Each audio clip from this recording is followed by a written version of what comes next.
Welcome to today's session, exploring the journey of building successful accelerators in composable commerce space. I'm Anton Koval and joined by Pim Vernooij from Lab Digital, a team behind Evolve, a great accelerator which they call an implementation platform for composable commerce. And in this conversation, we'll uncover how Lab Digital transformed from bespoke software agency to a product-driven company, their partnership with commercetools, and practical insights for agencies considering their own accelerator strategy. So whether you are a technology partner looking to scale your impact or enterprise looking for a composable commerce solution, their discussion will provide valuable perspective on standardization, reusability, and creating competitive advantages. So to start off, I would like to ask the first question to Pim. So what are the origins of Lab Digital? What inspired you to start the company?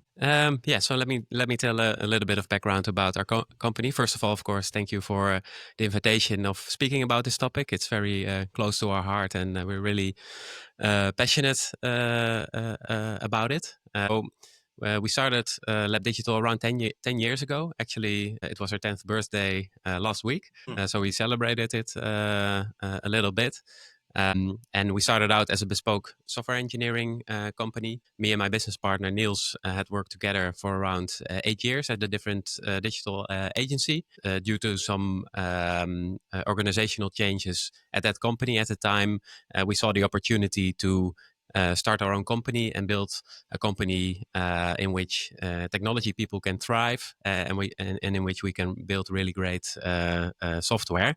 So in short, to build something of our own and with our values embedded in it. Okay, great. And so during the early years, did you start seeing some patterns or current challenges that you had with client projects? Yeah, absolutely. So as I said, we started out as a bespoke software engineering company, but also did a lot of e-commerce already. And we saw a lot of similarities between projects and clients.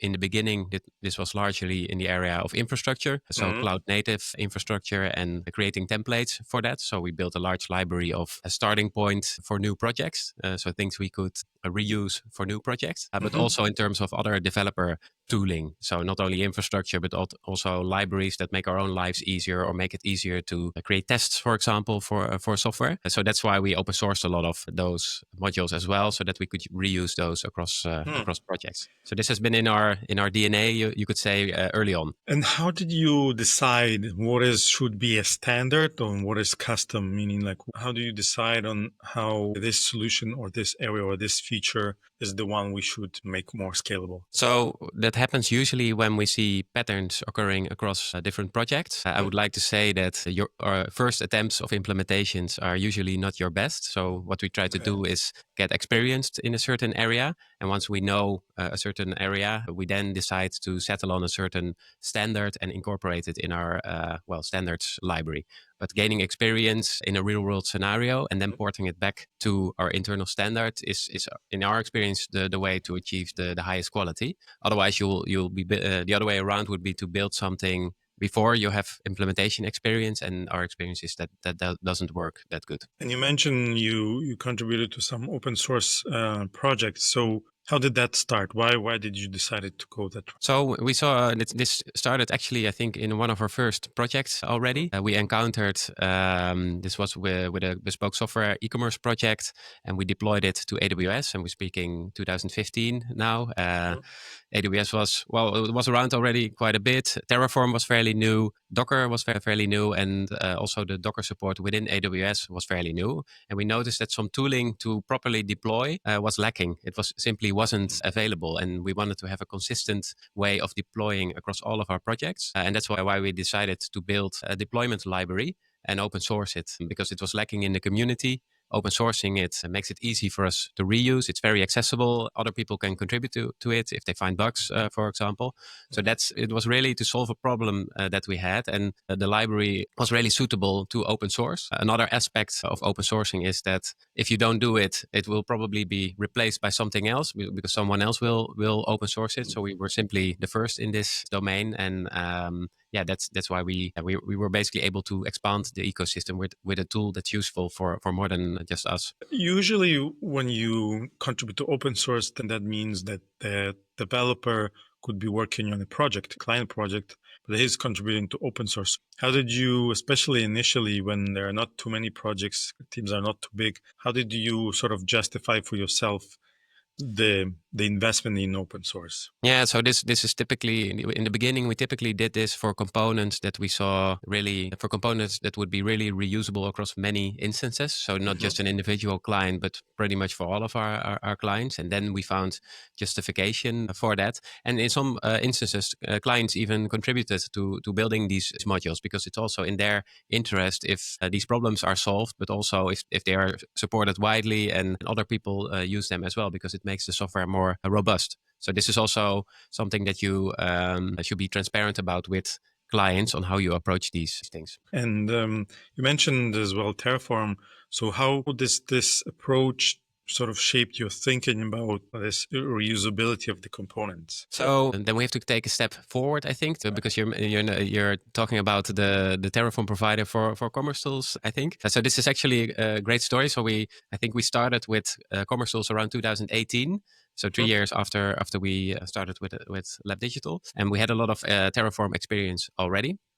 And we had a use case. In this case, I believe it was Danone, where many different environments needed to be managed for them because they have a lot of brands across the world. They're available in, I think, more than 50 countries with all their individual brands. And the question was basically, can you build a platform that can be rolled out to all of those with a mixed set of components? And that's when we started thinking about, hey, how can we deploy commercetools this many times with slightly different configurations for each country? And our first thinking was, hey, let's build some kind of a dashboard in which we automatically create stuff in commercetools and then roll it out.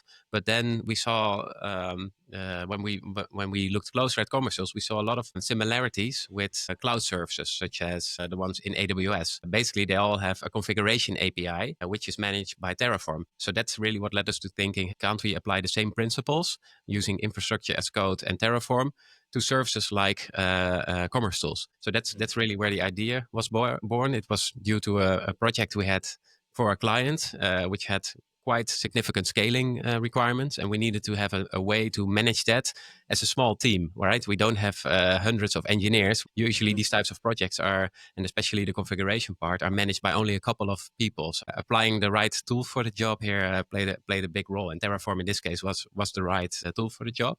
We're really proud of the Terraform provider because as soon as we released it, it was also noticed by commercetools itself, and it appeared that it had been a long time desire of commercetools engineers to have something like this. So I think a month after we started working on it, we were already in Berlin working with the commercetools engineers on the provider, after which we released it and open sourced it as well. And ever since, I think that many of the commercetools partners and users are actually using the provider to manage their commercetools configurations. But then you came to a solution called Mac Composer. So what is that, and Yeah, how so Mac did the Composer, transition it's happen? also tied to the Danone project. It's basically a configuration layer on top of Terraform that allows you to manage configurations of multiple sites. So a usual commercetools project is a single site or maybe two, but in this case we needed to manage 50.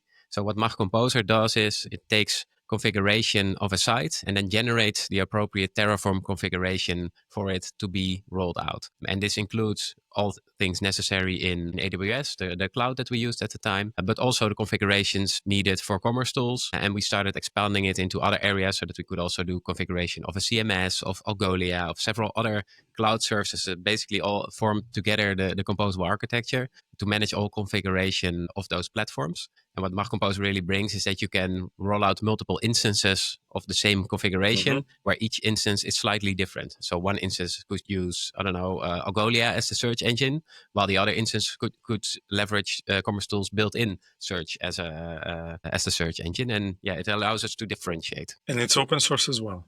Yes, it's all MIT licensed, so basically anyone can use it and fork it and apply it. But it's really Terraform what does the heavy lifting underneath it. It's a simple layer on top of Terraform, and this is also why we are confident in bringing this into projects, because some clients worry about being logged in to Mach Composer. But since it's only Terraform underneath, there's a simple eject scenario where you could simply swap back to Terraform and move away from it. So it's really a convenience tool of managing large scale configurations. Okay, and then from the open source, so you sort of trained yourself on open source, try a couple of different approaches and features, and then we are now going to evolve sort of a more closed source now solution. So how did that transition happen? So basically, the Terraform tools are all around infrastructure and configuration management. So getting the right APIs in place, making sure that services can discover each other. That, for example, a front end knows to which commercetools environment to speak to, etc. And it has nothing to do with actual implementation. So it's really about plumbing and setting up all the necessary cloud and SaaS services and getting them in the right place. But we still in each project we're building a complete front end, a GraphQL middleware layer, all kinds of backend integrations towards either SaaS services or on-premise APIs that already existed. And this was still a lot of work for us to do. And of course, we did some reusability here and there. But since a year or two, we decided to really double down on a product approach for all of that, so that we have a foundation to start from for each project that consists of basically an entire front end for B2C and for B2B. It provides a middleware layer that does the API orchestration based on GraphQL and GraphQL Federation. And it integrates with several SaaS services in the backend. commercetools, of course, but also several other CMSs, search engines, payment providers. So those are really like the functional things that are included in it. But we also provide hosting for AWS, for Azure, for GCP. So that as a starting point for new projects, you basically have a complete running environment ready from day one in a way that it is pretty production ready, because it's highly optimized, it's super performant, it's highly secure. Especially we took a lot of care for the developer experience, so that teams can work productively on composable architectures, which is, I think, a really big thing, because we're working on these distributed architectures with a lot of moving parts. Yeah, to keep that, be able to grasp that and to work on it productively is a challenge. And we really try to solve that with Evolve. So developers are still able to, with a single command, install Evolve locally, and with another command, run it locally, so that you can start the work.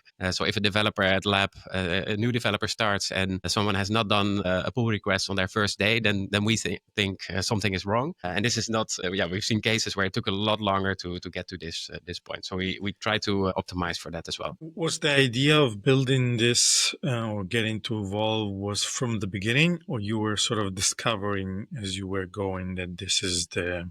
I think it hasn't been the plan from the start, but if we go back to when we started, creating reusable software and components has always been in our DNA. So we always apply some level of reusability, and I'd say any SI would. But taking the next step and creating an actual product of it is another thing, because that requires investment, strategy, and organization. It also brings expectations from clients. So that was not the plan from the beginning. After we did. I think 3 or 4 full stack composable commerce implementations, we thought, hey, this is an area that we can really build something in and build something that differentiates us as an SI. So that's when we decided to actually go for that. And for agencies, it's often when they want to build accelerators, it's very crucial to make the right first steps. So as the one who already did it, what would be your good practices on avoiding mistakes at the beginning? Sure. So I think one of the key things that makes Evolve successful is that we didn't build it in isolation without a concrete case. It was actually, we did a couple of client implementations before we settled on our standards in Evolve. So having that experience and adding it into your accelerator, I think is really key, because otherwise you're developing something outside of a real world scenario. I think that's an important aspect. And I think when we decided to actually start pursuing this route, we tried to launch as quickly as possible. So the first use cases that we built with Evolve used a relatively small version of Evolve compared to what it is today. But getting to a stage where you're actually working with a client on it and learning from that and getting those feedback loops up to speed, I think has given us a lot of, how do you say, tailwind? Okay. Because then people start to notice that it brings speed. Clients become enthusiastic about it. Basically it builds the confidence that you're onto something, and then you can start iterating on it further. Maybe start investing in it more if you see success. But I wouldn't recommend like building an accelerator for a couple of months and then start. Okay, for And only then customers. launch it. I think you should launch as early as possible. And we were Okay. able to do that because we already had a lot of experience and also other reusable components that we could leverage in Evolve with some refactoring. So yeah. And how did this change how the company operates today? So is there a specific person working on Evolve or a team? How is the sort of structure of the agency? Did it change or it didn't? Yeah. So in the beginning, it were two people, I think, who were focused on it almost completely, and primarily engineering, of course. But I think now, since almost a year, maybe a bit more, we're really building an organization around it that kind of acts as a company within a company. We also manage and track the metrics around Evolve separately from Lab Digital, so that we know what goes in and what comes out, so to say. And so we really, it's kind of a startup within Lab that operates slightly differently. There are also different questions are asked to us, right? Because you suddenly have a software product that clients want to know what the roadmap is, how they can influence that, but also being able to support clients outside of the regular project work, because we have some clients that implement Evolve by themselves. So you need to certainly build like a professional services organization. It's still very early, but we're starting to notice that's required. And of course, you're investing in a wholly different way than you used to be, because before Evolve, we didn't have a structured way of managing, let's say, the R&D budget. The building reusable components simply occurred in the sidelines of projects or in preparation. And now we kind of have a vehicle for that with a budget that we can manage. So that's, it changes the company quite a lot. I think it's doing really well for us also in terms of being attractive as an employer, not simply building projects for clients, but also having a product that's used for that. So it's working really well for us. You're like when the developers have nothing to do or let's say they're on the bench, they're working on Evolve, or we try to avoid that because I think the best people at Lab work on Evolve and transition from project work basically, because we take the product super seriously. So we try to avoid working on Evolve as bench time. Of course, it does happen, but we see that that is a utilization problem of the Lab Digital agency and not necessarily of Evolve. Okay. But if there's an opportunity where we think, hey, this can be really valuable if someone joins the Evolve team for a while, we of course do that. What we do see is, for example, with new people starting, usually the projects don't start at the day that they join the company, so they have some time in the beginning of their time here at Lab that are underutilized, and we notice that joining the Evolve team for a while is a really great way to onboard them. Because all of our projects are basically built using the Evolve technology, so they share an identical architecture. And if you've worked on one project, you can probably work on most of our projects. So we notice that it's a great way into the company to learn about our technology stack before people actually join a project or client team. Okay. And does it do you see it makes you more competitive in terms of deals and getting more deals? Yes, my impression is that because we have Evolve, we have a much better proposition towards clients than competition. Some competition does have an accelerator, but don't take like a holistic approach like we do. And they have, for example, a front end or some reusable components, but we really bring a complete architecture, a developer experience that's production ready. And this is really why we call it an implementation platform rather than an accelerator, because it's a way of working, a way of thinking, a way of organizing basically your entire platform. And I think that fact is really appealing to clients because it speeds up projects by quite a bit, but also makes teams more productive on the long run. And by having all these architecture decisions already in the platform, it eliminates a lot of risk in projects, because if those architecture decisions are made in projects, that means that investigation is done, experimentation. You can't take it from the shelf basically, and in our case you can. So it de-risks projects as well. So why did you choose commercetools? So a little bit of background. When we started Lab, we were primarily a Python and Django software company. And we used a commerce engine called Opera Commerce, which is open source and to which we contributed as well as core developers. And being open source, we had full flexibility, of course, over the engine, and we could build anything we want with it. And that's why we loved an open source ecom engine so much rather than using one of the legacy monolithic engines. But at some point, we came across commercetools and we noticed that at the same level of flexibility and control over what you can build with it, we found with commercetools. So it was really comparable to the characteristics of the open source engine. And that's why it was really appealing to us. At the time, we had two bigger clients that we were speaking to about replatforming initiatives, and we basically gave them the option either go with us with the open source route or with commercetools. And both of them chose for commercetools, and that's really why we initially chose for commercetools. I think, of course, we reevaluate continuously whether it's still the right fit, and it is, of course, and that's because it's simply the most mature API-based commerce engine out there with a full feature set on for building user experiences, but also the fact that you can manage any aspect of the platform with an API, because this really allows us to automate everything with Terraform and basically build anything we want against it. So that's why we really like commercetools as the commerce engine. And how does the partnership evolve? So you started with a couple of projects, and how it is evolving? So I think in the beginning, Mag and Composable weren't even a thing. So it was built like platforms using a cloud platform and commercials, but nothing more. And then, of course, a lot of different SaaS vendors started appearing, and for every different part of the system, you would use a different SaaS system. So I think we transitioned from a really bespoke software focused party to being really specialists in this composable commerce area. And commercials has been with us every step of the way, and we've kind of grown with you guys in this domain. So basically we evolved into a specialist in composable commerce through commercials. And so you've got to the point where you have an implementation platform. You're winning projects with it.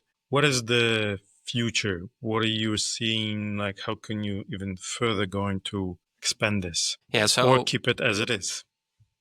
As it is, it of course already provides a lot of value, but we see a lot of opportunities, of course. And one of the interesting developments is that there are actually two things. One, I mentioned that clients are using Evolve by themselves to implement a composable architecture. We have so they don't use your services; they're just doing them themselves. Exactly. Yeah. So we have a company here a client here in the Netherlands. They're called Your Surprise, which is also a commercetools client, and they have their own development team, which is really mature. Transitioning from a monolith into a composable architecture is of course a big and risky effort, and they saw in Evolve a way to speed up and de-risk that. A lot of the technologies in Evolve were already known within their team, so they were already using GCP. They're already using Algolia.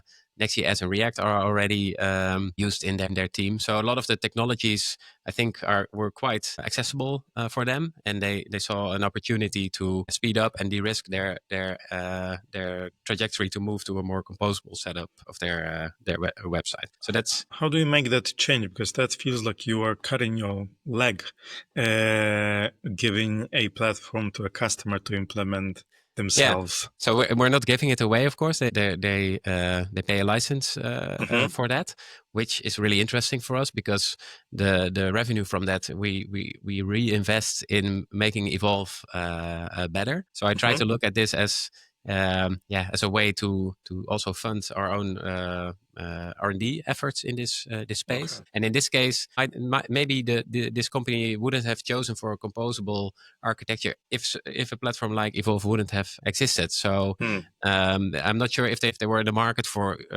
working with an SI, but would always have chosen for a way that they could build it themselves. And this is simply a tool to make that easier and more accessible. So it's a bit of extra, it's new business for us, a new area. So basically, what you're saying is that if you have such an implementation platform, you open up doors that you would usually never open. You could say that. Yeah. Yeah. And another development of which you are aware, of course, because you made the introduction, is that the fact that we are now working with basically a competitor of ours in the Nordics, which we feel, we're comfortable with that. It's not in our own backyard. And they requested if they could leverage Evolve as a platform to service their clients, because not every SI or agencies has the means or the willingness to invest and build a platform like this themselves. So this is a really interesting avenue for us, because other parties can definitely leverage the platform to be successful with Composable as well. And I think in the future, if you build composable platforms, then having an implementation platform such as Evolve, it might become the default. I think starting from scratch for composable architectures is so much work, and I think standards will arise in that area. And I hope that with Evolve we can play a big role in that. So this is a very interesting development for us. Very interesting. And what is the benefit for such a partner in Nordics to use you? Because if we would put a standard agency founder hat, we would say, okay, I'm using their solution, so I'm basically reducing my billable time, and the other agency gets a benefit. So how does it work? So I think by having a platform like this in your approach, well, the benefits that I mentioned already, like speeding up, de-risking, having a solid architecture from the start, they work in your favor, of course, if you're competing with other parties in an RFP, for example. But long term, I think that doing a project without a platform like this simply isn't feasible anymore, because it becomes more expensive. So it's only a matter of time, I think, until this becomes the default. And not having it would mean you'll probably outprice yourself for these types of projects. Okay. And then are you open for other partnerships, or you're for now good with what you have in Scandinavia? So yeah, we're absolutely open to that. As I said, we're not doing it in our own backyard just yet, but we're always open to speak to parties who might be interested in this around the world even. Okay. I think the technologies in it that we use are widely adopted, and it's all built in a way that you can deploy it anywhere in any region across the world. And so we're absolutely open to those types of collaborations. And for the agency that would like to build their own solution, how would you advise on balancing the financials? Like, how much should they invest? Should they invest a lot? It's always a very delicate balance. Yeah. So how would you approach this? Yeah, so to be honest with you, we started with this also because we believed in it. Of course, we have a rough business case for it, but we noticed that the more we standardized, the more successful we were with customers in terms of scoring deals. So it's also in the beginning it was quite kind of a gut feel that this is a right way to approach things. We're now a bit further in time and have a more measured way of working, let's say like that, and simply look at what we think is necessary to invest in Evolve to achieve our plans with Lab, with Evolve itself. So it's part of our budgeting rounds, so to say, and we make really deliberate decisions about how much we invest in it, or if we continue to do so. I find it very hard to put a number on it, how much it should be or how it should be balanced. I think an agency, especially boutique agencies, should always work on what makes them unique, and that costs money. And in our case, those funds go to a lot of those funds go to R&D, because that's what makes us unique. Another company might have a bigger sales force, for example. We don't have a lot of people working on sales because we have a product that also helps us doing sales. So it's you should ask the question, how strategic is it for you? Maybe that's the underlying message. And what, like in terms of capabilities of the team, do you just need developers for this, or need some other capabilities in terms of like skills of the team? Yeah, absolutely. So of course, it starts with building a product, and that's highly engineering driven. But as soon as you start positioning it more as a product, things like product management become important. Marketing, sales, managing a pipeline. Basically, you're creating a company, and you need to have those functions. Yeah, even customer success, as you mentioned. Exactly. You need to have those functions filled. And it doesn't mean that you need to have a single person for each of those disciplines. In the beginning, one person could handle multiple things. But that's the way that we're building it, while also expanding, of course, the engineering team that works on it. But yeah, you definitely need different disciplines for it. And being able to build this within Lab Digital, of course, means that we can lean on Lab for a big part, like the financial stuff. We can leverage the HR department. We can leverage what we do in marketing. So we have a lot of things that are and processes that are already in place that we can leverage. And you don't need it on a full-time basis, but we can simply use that. So try and use what you already have, I would say. And when I talk to agency founders, often hear like the ones who are just introduced to the concept first time, their first criticism is usually, well, if I'll build something and give it to a customer, this will lower my potential, billable hours and my potential profit from the project. So for you delivering a couple of these projects, do you feel the same way that it lowers your profit? Yeah, I think I don't fully agree with this statement. Okay, factually, it's true. Your projects become smaller, but they will anyway, because the industry is evolving, is innovating, and you need to basically keep up with that. I wouldn't say your profit declines because your implementation projects simply become smaller in terms of hours, but I don't think profitability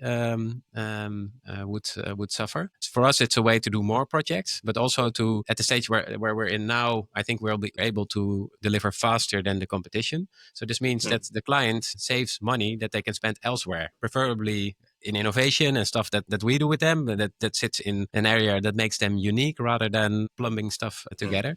So I believe in continuously delivering more value to clients through making stuff easier, faster, simpler. Basically deliver more value for money as a company. I think that's a way to keep clients with you and to make them successful. And if you would have to start over, what would you do differently with the accelerator/implementation platform that you have today? Yeah, so I think for us as an agency, it was kind of difficult or strange to ask money for IP. Basically, we never did that. So if I would do it again, I would probably start charging for Evolve earlier. In the beginning, we didn't charge for it, but when it becomes more successful and you see that there's demand and you want to invest more in it, then you need to find a way to fund that. And for us, it means that clients pay a license fee for Evolve. And I think we could have started with that earlier.